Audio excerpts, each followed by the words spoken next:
Un des buts d'un tel colloque, c'est de voir dans le futur comment nous pouvons travailler ensemble et qu'est-ce que nous pouvons mettre ensemble dans la vie de tous les jours, ou du moins dans nos entreprises à l'échelle internationale.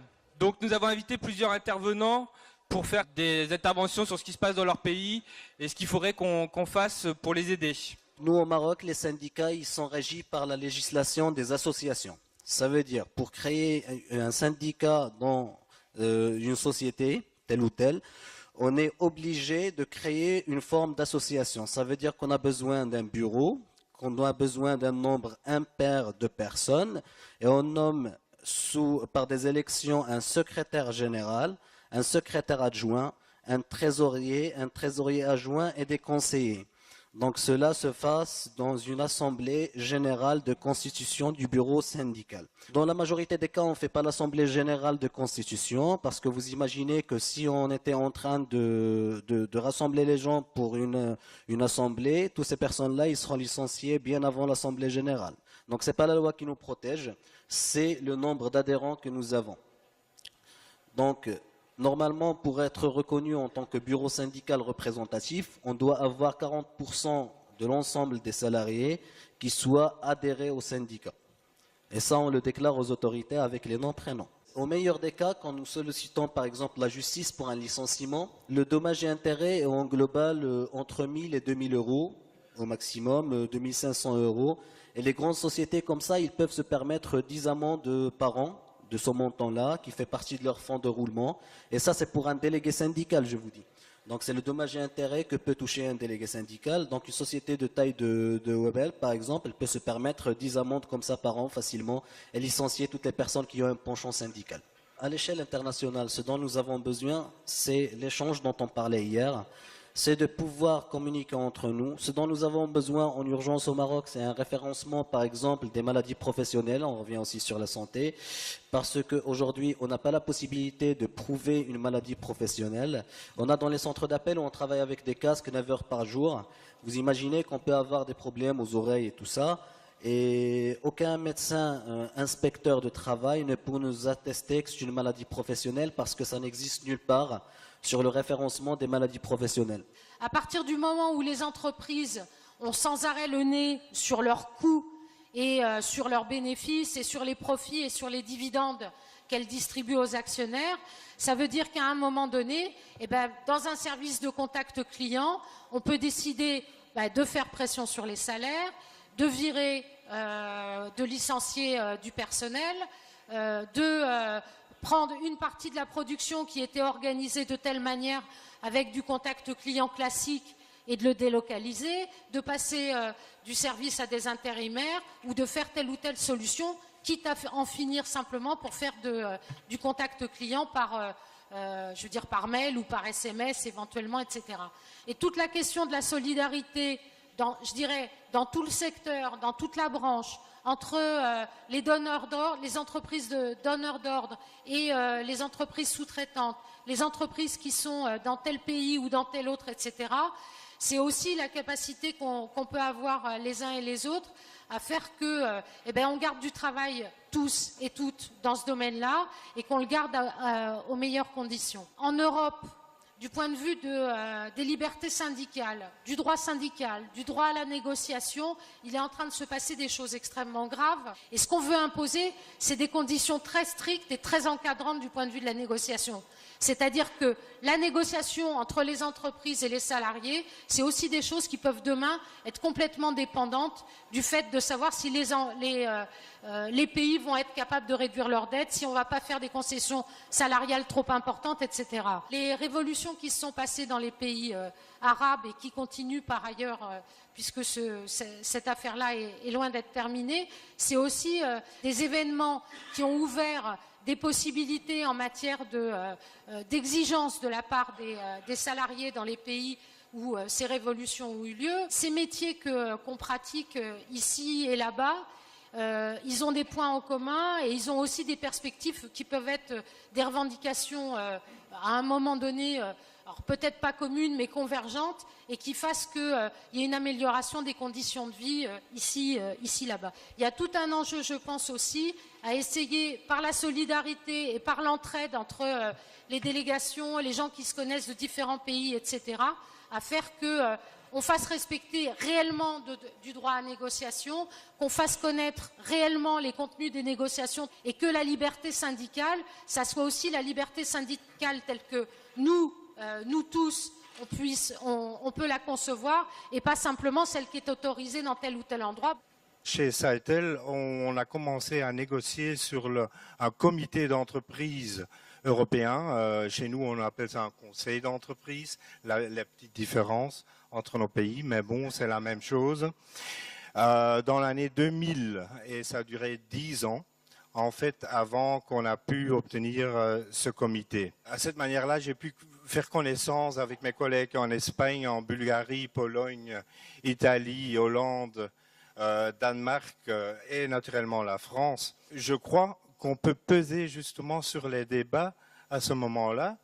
Le quality monitoring, le workforce management, donc la planification des horaires. Si on commence là, ça a beaucoup plus de poids que localement. Ceux qui travaillent dans les centres d'appel sont surtout des étudiants qui viennent tout juste d'avoir leur diplôme, donc, et pas forcément de droit. Ils ne savent pas ce qu'est vraiment le droit par rapport au niveau du travail. Ils ne savent même pas tout d'abord c'est quoi délégué syndical. Et donc, c'est là le premier problème à sensibiliser tout d'abord, à leur informer qu'ils ont droit à implanter un délégué syndical au niveau de chaque centre d'appel. Une des choses clés que nous faisons, c'est négocier ce qu'on appelle des accords mondiaux avec des multinationales. On a signé 43 accords mondiaux, ce qui représente environ 10 millions de travailleurs. Et ces accords mondiaux sont importants parce qu'ils forment une sorte de base de négociation lorsque les syndicats vont négocier avec une entreprise dans un pays donné. Ça nous permet aussi de créer un dialogue avec des compagnies, des entreprises et de parler des enjeux auxquels doivent faire face les travailleurs dans différents pays. Une des choses sur lesquelles on se concentre également par rapport à nos actions, c'est on essaie de s'opposer à la destruction des syndicats par les entreprises et on essaie de mettre ça en évidence parce que c'est quelque chose qui est véritablement dangereux. Les gens perdent leur emploi, les gens perdent le respect de leur lieu de travail quand ils sont virés simplement parce qu'ils ont dit on veut faire partie d'un syndicat. C'est quelque chose qu'on voit, on entend des histoires tous les jours de cette sorte de bastonnade contre les syndicats. On a également soutenu un certain nombre de campagnes d'organisation pour organiser les travailleurs des centres d'appel aux Philippines, en Malaisie, en Thaïlande, en Irlande, au Mexique, aux États-Unis ou en Croatie au cours des années récentes.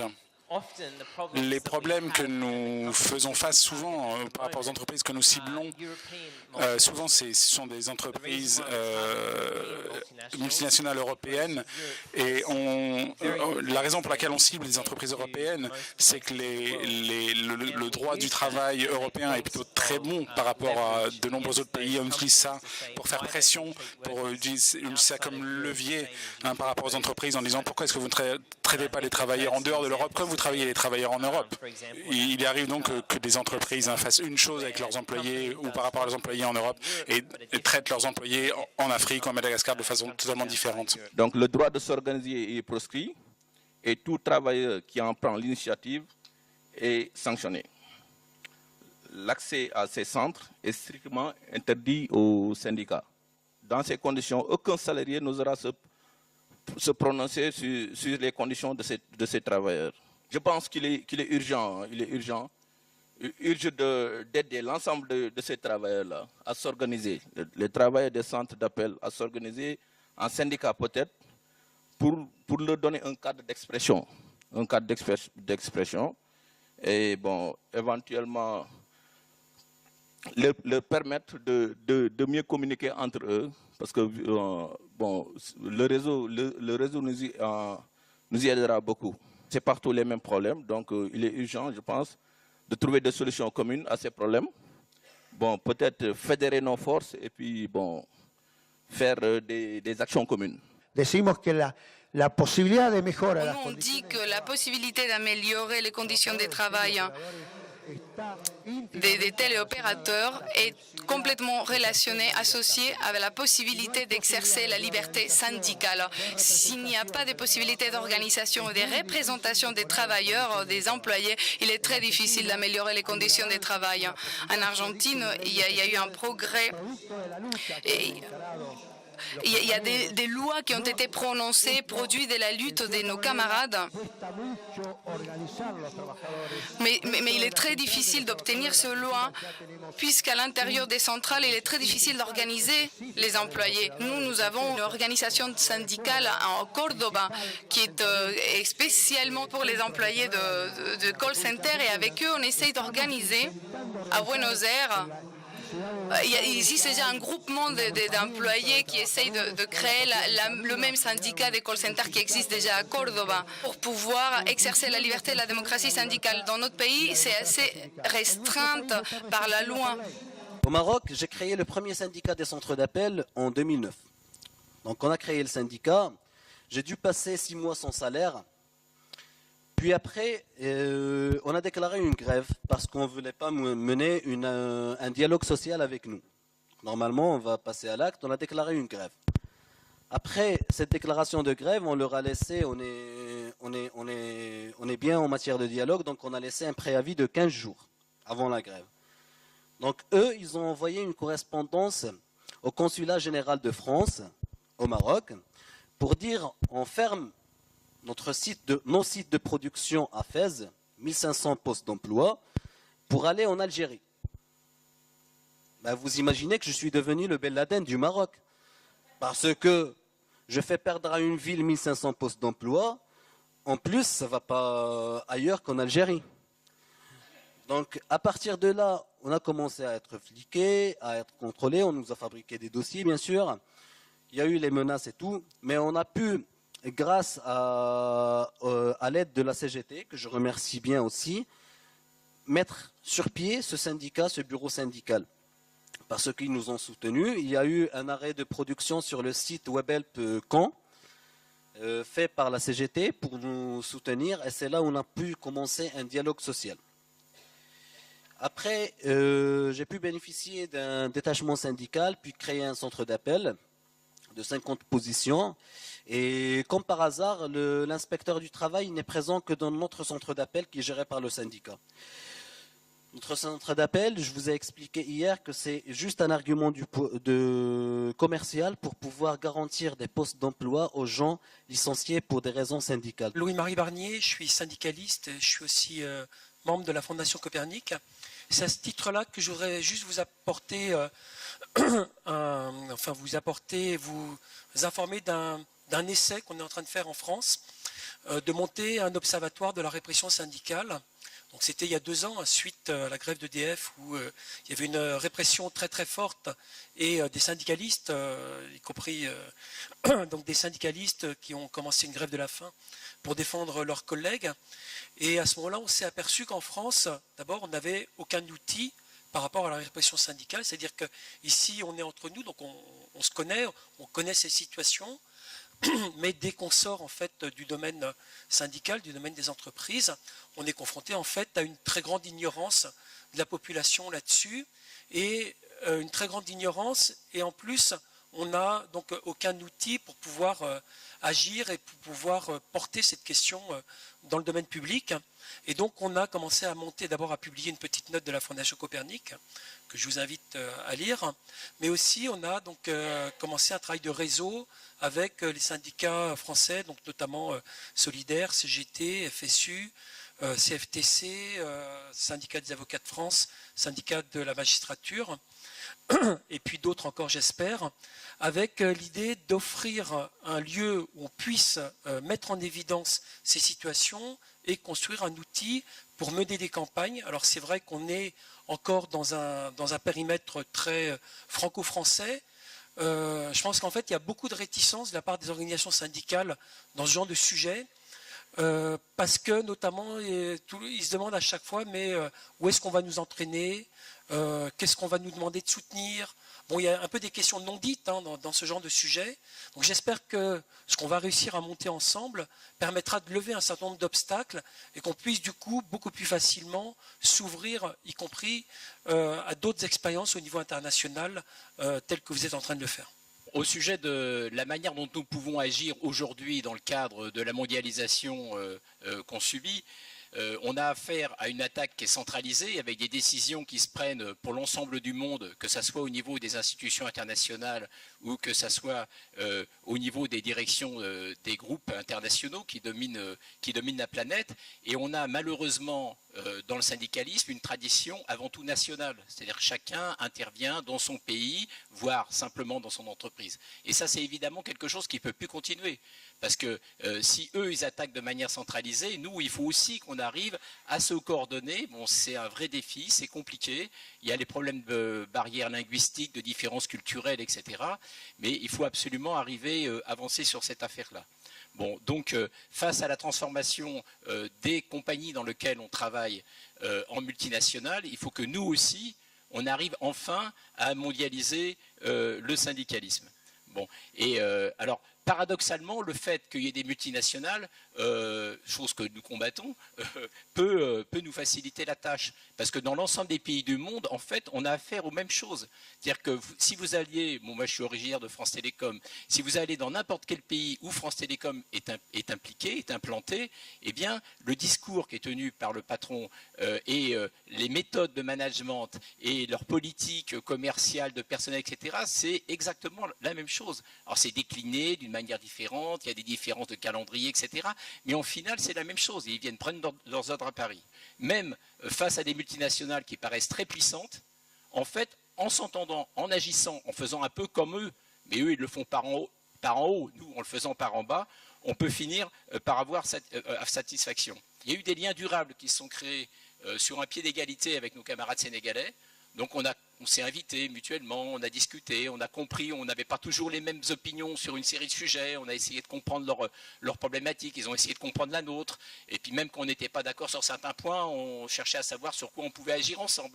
Bon, et donc on a eu ces choses-là, quand ils avaient besoin de nous, ils nous faisaient signe, donc nous on faisait des communiqués, on emmerdait la direction du groupe France Télécom, etc., etc. Bon, eux nous ont toujours dit que ça leur avait beaucoup servi. Et nous, en retour, ça nous a permis de mieux comprendre la politique de notre propre employeur.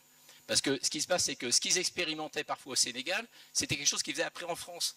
Donc, eux avaient intérêt, ont toujours intérêt à ce qu'on les soutienne lorsqu'ils ont un conflit, parce qu'en final, les décisions, elles se prennent en France. Hein, l'essentiel des décisions, après la mise en musique, bon, ils laissent un peu de liberté, mais fondamentalement, c'est ici ça se décide. Et nous, en même temps, le fait de travailler avec eux, ça nous alerte sur ce qui va nous tomber sur le coin de la gueule. Lorsqu'il y a eu le Forum social mondial qui s'est tenu à Dakar, grâce à nos camarades sénégalais avec qui maintenant on a des liens depuis plus d'une dizaine d'années, on a pu organiser plusieurs séminaires sur l'évolution des télécommunications, dont un sur les centres d'appel et sur comment agir face aux multinationales. Et c'est là que ça a permis de jeter les bases du réseau des centres d'appel qui se réunit aujourd'hui. C'est-à-dire que ça a donné l'occasion d'agir ensemble, notamment avec la CGT, mais aussi avec d'autres syndicats internationaux. Le fait qu'il y avait déjà et les Sénégalais, et nous, et la CGT, etc., bon, ça crédibilisait l'affaire. Et donc on a pu contribuer à agréger un ensemble de syndicats. Bon, le Tunisien nous a fait un sale coup, il a fait une révolution, donc il avait autre chose à faire, il n'est pas venu. Et là, pour se faire pardonner, ils sont venus à 4 maintenant. Donc ils avaient vraiment mieux à faire à ce moment-là, hein, c'était en plein janvier. Et donc on a ensuite crédibilisé cette affaire-là, on a continué à entretenir les liens avec les Tunisiens. Maintenant, les Tunisiens et les Sénégalais sont en lien. Il y a 2 ans, 3 ans, il n'y avait pas de syndicat dans les centres d'appel en Tunisie. Et nous, quand on discutait avec eux, ça leur paraissait quelque chose de très difficile, voire lunaire à l'époque. Hein, ils opinent du bonnet. Maintenant, ils sont implantés dans l'ensemble des syndicats, c'est-à-dire que dans l'ensemble des centres d'appel. Donc ça veut dire que les choses peuvent aller vite. Et que je pense qu'eux, ils peuvent aujourd'hui aider les Sénégalais, qui pour l'instant sont à la porte des centres d'appel et ont du mal à rentrer, quoi. Ils ont eu ce problème-là, dans un contexte qui est différent. Donc il faut voir les différences, etc., etc. Mais je pense qu'en se mettant en rapport directement, c'est-à-dire qu'y compris entre eux, entre Africains, et que ça ne passe pas forcément par la casse Paris, il faut qu'on travaille sur un pied d'égalité. Je pense qu'on peut arriver, en s'entraidant, à agir face aux multinationales. De toute façon, il suffit de prendre le relais sur eux. Eux, ils font comme ça. Hein. Donc nous, mais avec d'autres préoccupations, avec d'autres objectifs, etc., c'est-à-dire pas par en haut avec la puissance du fric, mais par en bas avec la puissance que représentent les exploités, il faut qu'on arrive donc à monter cette mondialisation, à contrebalancer ce pouvoir des multinationales et arriver à mondialiser le syndicalisme. Il y avait un vieux slogan qui était « prolétaires de tous les pays, unissez-vous ». En fait, les patrons s'en sont empirés, c'est-à-dire que les patrons de tous les pays, eux, arrivent à fonctionner internationalement et nous, on a beaucoup de mal à le faire. Donc, je crois qu'il faut arriver à se mettre au niveau. Aujourd'hui, je prends la parole pour confirmer ce que Alain a dit, pour insister sur la nécessité de se coaliser, de faire une solidarité internationale, de marcher ensemble et d'agir ensemble. C'est pour ça, Alain, on parle de la bataille de Paris. Parce que c'est ici que le conseil d'administration se tenait. Au moment où le conseil d'administration se tenait, avec la solidarité des syndicats français, ils ont marché avec nous et c'était en direct sur les radios de Dakar. Donc tout le monde le vivait et la population était très contente que les syndicats français soient à côté des syndicats sénégalais pour leur apporter leur soutien pour que leurs revendications soient satisfaites. Un autre apport des syndicats français, nous n'avions pas des comités d'hygiène et de sécurité dans nos entreprises. Mais avec la collaboration avec les syndicats français, aujourd'hui, le comité d'hygiène est très actif au niveau du Sénégal. Ils font des visites annuelles à tous les travailleurs et on fait des radios, on fait tout, on fait une visite complète, la mammographie, tout. Tout est fait avec la visite annuelle et ça c'est grâce aux syndicats français qui nous ont expliqué et qui nous ont montré combien les comités d'hygiène et de sécurité étaient importants dans une entreprise. Donc c'est urgent et je pense que pour que la collaboration, la solidarité internationale règne, soit renforcée pour que chacun puisse bénéficier de l'expérience de l'autre. Je pense qu'aujourd'hui, nous, au niveau des centres d'appel, bien qu'il y ait beaucoup de liberté syndicale au niveau du Sénégal, mais au niveau des centres d'appel, vraiment, nous avons de gros problèmes. Nous ne pouvons même pas accéder aux centres d'appel. Et aujourd'hui, il est difficile aujourd'hui de savoir ce qui se passe dans ces centres d'appel. Même en dehors de l'entreprise, elles ont peur de parler. Alors qu'au Sénégal, l'expérience montre que les gens, aujourd'hui, la démocratie, elle est là, les libertés syndicales existent, mais il y a ceux qui ont fréquenté les centres d'appel ont peur. Je pense que les Tunisiens en étaient à ce stade. Lorsqu'on s'est vu la dernière fois, ils n'avaient pas accès aux centres d'appel. Aujourd'hui, ils sont dans les centres d'appel. Je pense que nous devons pouvoir bénéficier de votre expérience pour savoir comment vous avez fait pour pénétrer ces centres d'appel. C'est ça l'intérêt de se connecter, de faire un réseautage pour qu'ensemble nous puissions régler les problèmes des uns et des autres. Les décisions se prennent ici en France, mais on ne se laisse pas faire. Et grâce au réseau, on comprend beaucoup de choses. Avec le Forum mondial, le Forum social mondial qui s'est tenu à Dakar, on a eu beaucoup d'informations. Et depuis lors, on se bat. Donc on se bat. Donc à chaque fois, c'est des sittings, c'est des déclarations. Et parfois même, ils se posent la question, mais d'où est-ce qu'ils prennent les informations ? C'est simplement parce que nous sommes connectés et par rapport à ça, nous sommes devenus un syndicat avant-gardiste. Donc, nous avons les informations avant que les décisions ne se prennent et par rapport à ça, on se bat, on prend les devants, on interpelle notre direction générale puisque le directeur général, il est sénégalais, mais le directeur général adjoint, il est français. Il est extrêmement important que le réseautage fonctionne et que les barrières linguistiques ne puissent pas être un frein par rapport à ce réseau.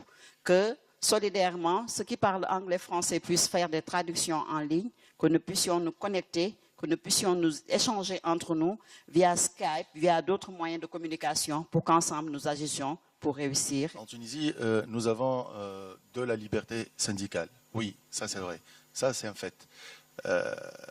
Je classifierais cela en liberté réglementée, mais sinon c'est le rapport de force. Pour les métiers précaires, comme celui de téléconseiller dans un centre d'appel, c'est surtout le rapport de force. La dernière mobilisation faite à Téléperformance, c'était une grève générale sur 5 sites. Téléperformance qui emploie 5200 salariés, nous avons eu 3000 grévistes le 14 février 2012. C'était la première grève qui unissait tous les sites de Téléperformance Tunisie. Cette grève est venue en réponse à un changement dans la politique sociale de l'entreprise. En 2010, c'était pas facile à créer un syndicat au sein d'Orange parce que, comme vous le savez déjà, donc 51% détenus par Marouane Bombabrouk, gendre de Ben Ali. Donc, heureusement, grâce au soutien de l'UJTT, donc on a pu créer notre syndicat et au départ, c'était pas facile. Donc, on était des cinquantaines parce que la direction, quand on a entendu parler de la création d'un syndicat au sein de Orange Tunisie, donc ils ont commencé par les menacer, les harceler. Vous serez bien sûr licenciés, vous serez déstaffés. C'était pas facile du tout. C'est pour ça qu'on a entré en contact avec nos camarades, bien sûr, de Sud PTT. Au départ, on n'avait même pas un local, donc un bureau syndical au sein d'Orange. Là, on essaie bien sûr d'avancer grâce au soutien bien sûr de nos camarades.